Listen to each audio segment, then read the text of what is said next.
La chronique bourse, la quotidienne Zone Bourse, Anthony Bondin.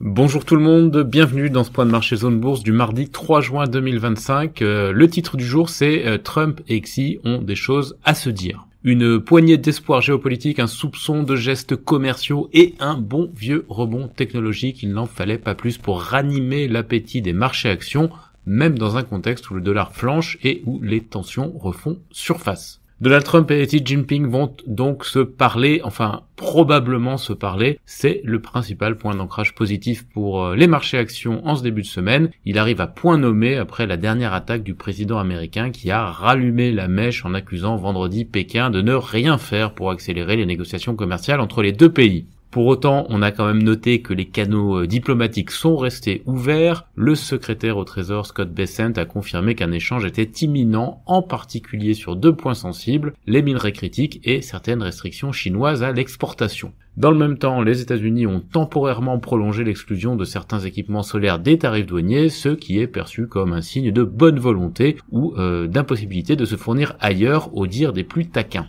Bref, ça bouge quand même un petit peu, même si les intentions de Pékin ne sont pas bien claires et que Washington continue à mettre quelques coups de tatane de ci de là dans les puces ou la géopolitique.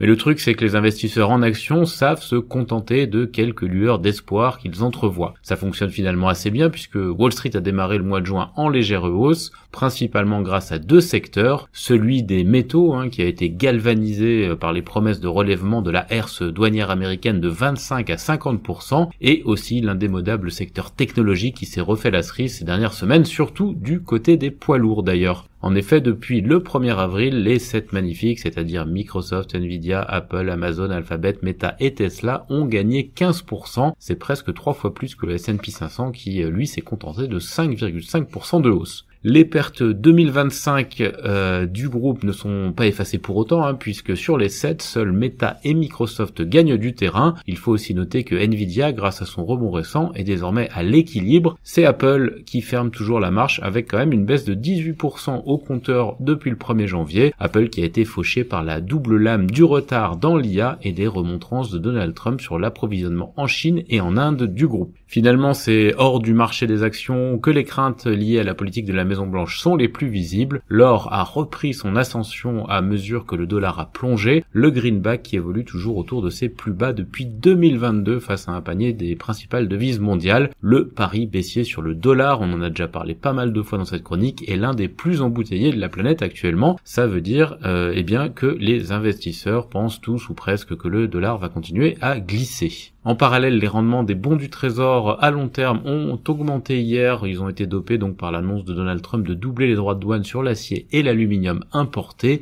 Il faut quand même noter que ce schéma de baisse du dollar et de rendement élevé en même temps n'est pas vraiment habituel. En général, taux élevés et vigueur de la monnaie vont plutôt de pair. Mais la corrélation s'est effritée depuis que les investisseurs ont des doutes sur les conséquences de la politique économique des États-Unis. Ça explique la baisse du billet vert. Autre donnée macro notable aujourd'hui, les prix du pétrole, ils ont bondi de plus de 3% hier. Alors il y a une multitude de causes, notamment au niveau de l'offre. D'abord parce que l'OPEP+ a décidé de ne pas accélérer ses hausses de production au-delà de ce qui était attendu. Et on a aussi des incendies en Alberta, qui est la région pétrolière du Canada, qui perturbe à peu près 7% de la production nationale du pays. Ces tensions viennent s'ajouter à la faiblesse du dollar, donc qui rend le brut plus attractif pour les acheteurs étrangers, et aussi à la montée des risques géopolitique. On a eu notamment les frappes en profondeur de l'Ukraine dans le territoire russe et aussi l'impasse des négociations nucléaires entre l'Iran et les États-Unis. Sur l'agenda du jour, on a l'inflation européenne du mois de mai ce matin à 11h, mais avec un suspense plutôt modéré puisque plusieurs pays, dont la France et l'Allemagne, ont déjà publié leurs chiffres d'inflation du mois de mai. Du côté des États-Unis, les regards vont se tourner à 16h vers l'étude de Jolts sur l'emploi et vers les commandes industrielles. Côté Asie-Pacifique ce matin, l'Australie poursuit sa hausse de 0,5%, le Japon peine plutôt à rebondir, on était en hausse d'environ 0,1% en fin de parcours. Hong Kong et Taïwan sont en progression plus marquée, tandis que l'Inde est à l'équilibre. La Corée du Sud est fermée pour l'élection présidentielle locale. Cette bonne tenue des marchés d'Asie-Pacifique, elle s'appuie évidemment sur la perspective d'un dialogue entre les États-Unis et la Chine. Les indicateurs avancés européens sont légèrement haussiers ce matin. En ce qui concerne les entreprises en France, d'abord, Julia Maris est nommée directrice générale adjointe d'Engie à la place de Claire Wesand. Airbus aurait livré environ 51 appareils en mai selon des sources industrielles. C'est moins que les 56 d'avril ou les 71 de mars. Vinci a acquis la société Peter Bros Construction en Colombie-Britannique, c'est-à-dire au Canada.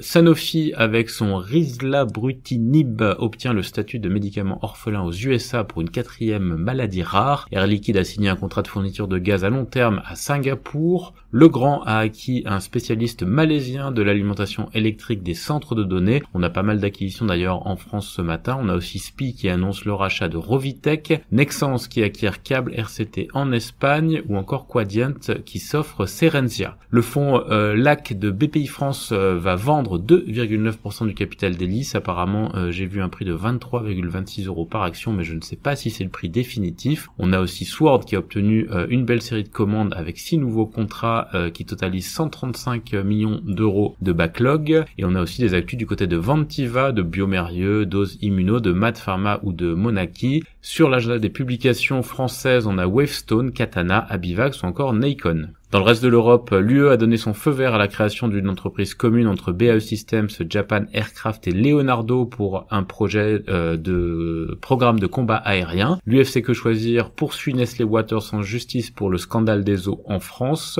ABB rachète le fabricant de boîtiers canadien Bell Products. Julius Baer annonce de nouvelles réductions de coûts à hauteur de 159 millions de dollars. Et Sika et Sulzer ont lancé une co-entreprise pour le recyclage des plastiques de construction. Sur l'agenda des publications européennes aujourd'hui, on a British American Tobacco. Côté Amérique du Nord, les compagnies aériennes s'opposent à un projet de loi visant à limiter les frais de Visa et Mastercard parce qu'elles craignent qu'il menace les programmes de cartes de crédit à miles.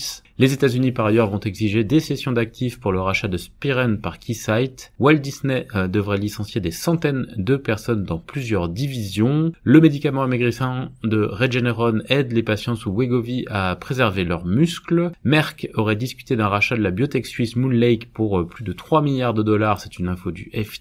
Le CEO de JetBlue enterre le projet de fusion avec United Airlines.